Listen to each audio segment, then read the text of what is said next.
Mateys, what's going on? It's your boy Black Sales Sports Talk. You know what it is, man. We on another episode of Lunch Break Archives. Pledge allegiance to the nation. Hit that like and subscribe button if you're rocking with me. If not, you can walk the plank and go straight down to David Jones' locker. Now let's get it. Today we're going to talk about the draft and the position that I feel is the deepest and the strongest position in this draft. And I've been saying this for months, and now everybody's just now catching on, including the NFL, ESPN, and everybody. And that is the cornerback class of this draft. It's a very strong class, but also I would like to say that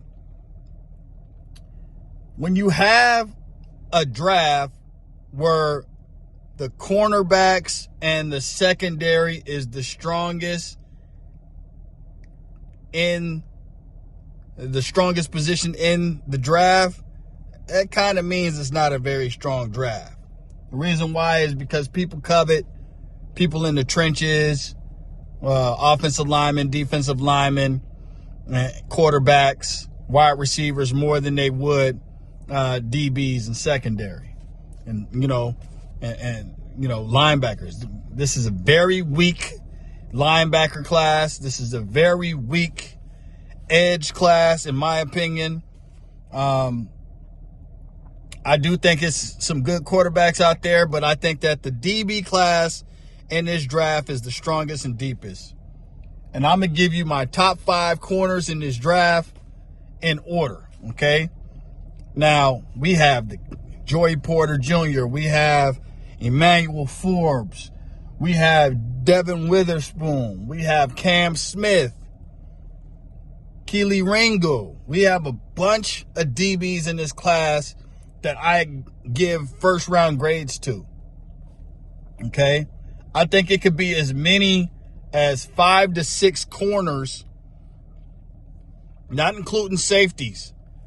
It could be 5 to 6 corners taken in the first round of this draft. I think it'll be closer to maybe 3 or 4 corners and 2 safeties, but I would not be surprised if there were 6 corners taken in the first round in this draft. So I'm going to give you the number 1 corner in this draft. I don't know anybody else that was saying it. A lot of people were saying Cam Smith. A lot of people were saying Joey Porter Jr. If you look at the receipts, I was the one that said Christian Gonzalez is the best corner in this draft. He's 6'2", 215 pounds. To me, I know this is kind of sacrilegious, but I'm going to say it. He looks like Charles Woodson. Now, you guys could go ahead and go bad on me in the comments. That's fine. Christian Gonzalez looks like Charles Woodson to me. He's 6'2", 215. He can run like the wind. He has incredible ball hawking abilities. He could tackle. He could get physical with you. And most importantly, he is a playmaker. Once this dude intercepts the ball, he could take it to the house, no issue. Last year, I believe he had 4 interceptions and some pass breakups. He didn't get any TDs, but the year before that, he did. This kid is dynamite. And if we somehow get us a quarterback and we stay with the 7th overall pick, I really, really want us to take Christian Gonzalez with the 7th pick in the draft. That's my number 1 corner in this draft, okay? Now let's talk about the number 2 corner I have in this draft. Devin Witherspoon. A lot of people have Devin Witherspoon as the number 1 DB in this draft because of his physicality. This dude is 5'11", maybe around 200 pounds. I'm not going to say like 190 maybe. Dude is physical. And this is another comparison people might, go bad at me about. But I don't care about what other people's NFL pro comparisons are. These are mine. Devin Witherspoon to me looks like Darrelle Revis. He's very physical. He's very good at the press. He's very disruptive. He reminds me of Darrelle Revis because he knocks any corner on the outside off of their route. He does not allow you to put hands on the ball without him making you feel him, okay? The only reason I have Christian Gonzalez above Devin Witherspoon, I don't think Christian Gonzalez is scheme dependent. I think he could play man. I think he could play zone. Devin Witherspoon is a man corner. Now, a lot of people might say that Devin Witherspoon is a better fit for the Raiders at 7, and I'm not going to disagree with you there. The problem with that is I don't know if Patrick Graham is going to be here after this season, okay? And I don't want to pick a corner that is scheme dependent. I did not see Devin Witherspoon play a lot of zone at all. I seen Christian Gonzalez play both. He could be a very good man corner. He could be a zone corner. Christian Gonzalez could probably play free safety. You know what I'm saying? He has that much ball hawking and playmaking ability. So Devin Witherspoon is my number 2 corner in this draft. Now, number 3, this is where it starts to get tricky. Okay? And this is where a lot of people may disagree with me on this. But my number 3 corner in this draft is Emmanuel Forbes. Okay? Emmanuel Forbes is tall. He's a little rangy. He's like 6 foot 180. He is a playmaker. He gets interceptions. He makes plays on defense. He scores touchdowns. Okay? If you just came in and you looked at highlight film alone, you would think that he was the best corner in this draft. Okay?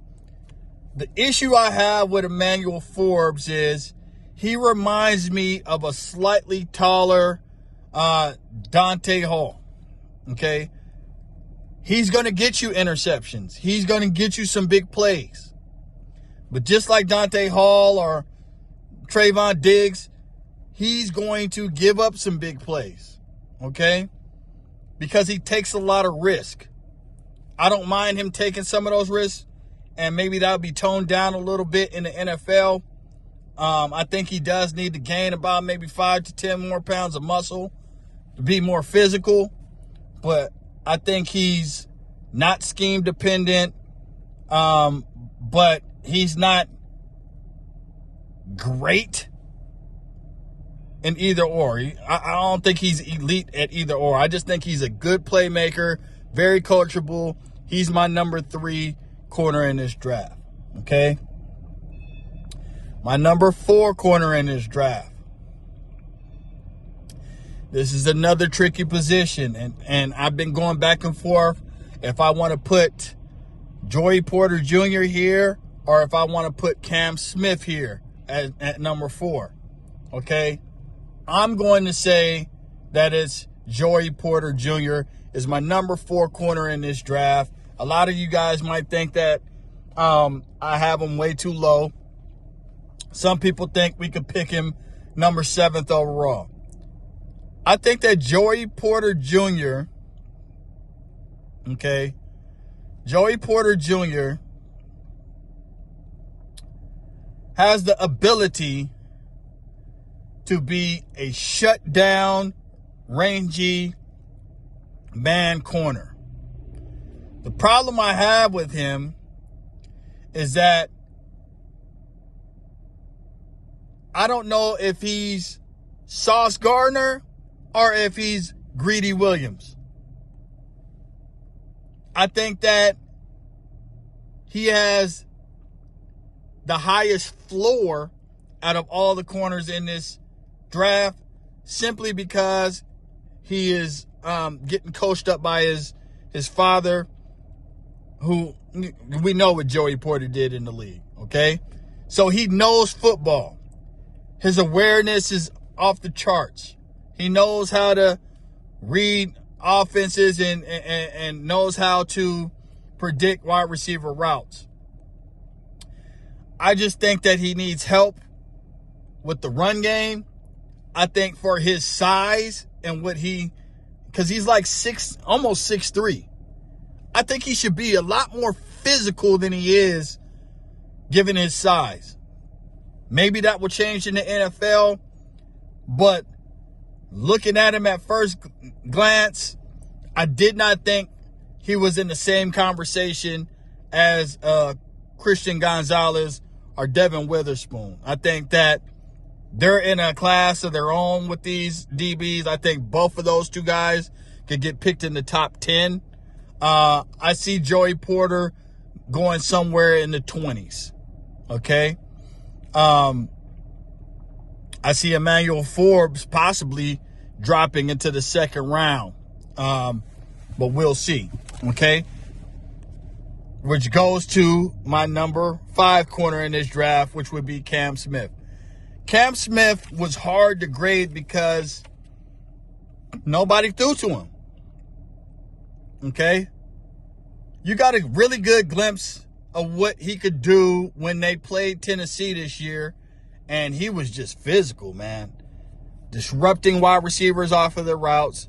He doesn't look like he's scheme dependent, but he looks much better in a man scheme. Cam Smith reminds me of a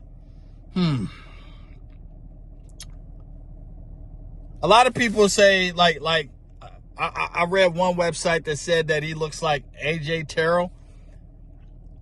I could see that. He's not that big though. A lot of these websites have Cam Smith as 6'3", 6'4". He is not that big, you guys. Cam Smith is barely 6 foot. But he is a dog, okay? He has a mean streak. He's very physical, but he's also very handsy, and that's why I have him at 5 instead of in the top 3 corners, which most people will have Cam Smith in the top 3. But after watching a ton of tape on him, a lot of teams just didn't go to his side. And I don't know if that was because of how good he is or just because Carolina has so many other holes on their defense that they didn't have to throw to his side. I think, I still think he's a good corner, though. And if he drops to the second round, that would be a golden pick for the Raiders or anybody that gets him. Okay, honorable mentions. I know a lot of people don't like Kelee Ringo, but he has the same effect for me as Cam Smith. A lot of people didn't throw to his side. A lot of people tried to run to his side, and, he showed that he's a good and willing tackler. He has the size. He's going to run a very good 40 time. I think he'll run somewhere between a 4.38 and a 4.44. I think he's physical. I think he's more of a man corner. But I also think that he benefited from a ridiculous defense in the Georgia Bulldogs. So that's not his fault, though. You know what I'm saying? He looks to me like a lot of people, a website said that he resembles Xavier Rhodes. I could see that, but he's much faster. He's a height, weight, speed specimen. This dude is going to kill the combine, okay? And that's why a lot of people think he's a first rounder. I think he's a second rounder, but if you pick him in the second round, you're going to get a lot of value. I don't have a real comparison for Kelee Ringo. I just know he's big. He's a thicker corner. He's going to be physical, and he's a willing tackler. Clark Phillips out of Utah. This kid is good too. Another honorable mention. He looks like a Dante Hall / Denzel Ward, J.C. Jackson type of corner. This is a guy that's going to make a lot of plays for you. He'll get you some interceptions. He does take a lot of risk in trying to bait in the quarterback, but a lot of times it works in his favor. I mean, just last year he had 6 interceptions and 2 touchdowns. This guy, I like Clark Phillips. This is another corner that if we don't go corner in the first round, I would take any of these last 3 that I named in the second round, okay? So that's my breakdown of this position group. This is just corners, okay? When we get into DBs, I'll have a separate section for strong safety and free safeties because, like I said, the DB class as a whole in this draft is very, very strong in my opinion because I haven't even named people like Branch, Antonio Johnson. These are safeties. And those guys, I have first-round grades on them. I remember talking to a few people when I was down there for the New Year's Eve game against San Francisco, and I told them it could be 7 to 8 DBs taken in the first round, and they started looking at me crazy.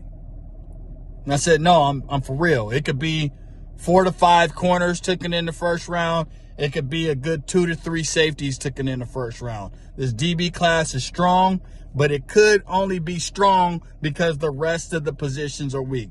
There's not a very good wide receiver class this year. It's not a very good edge class, in my opinion. It's really not a good linebacker class in this draft.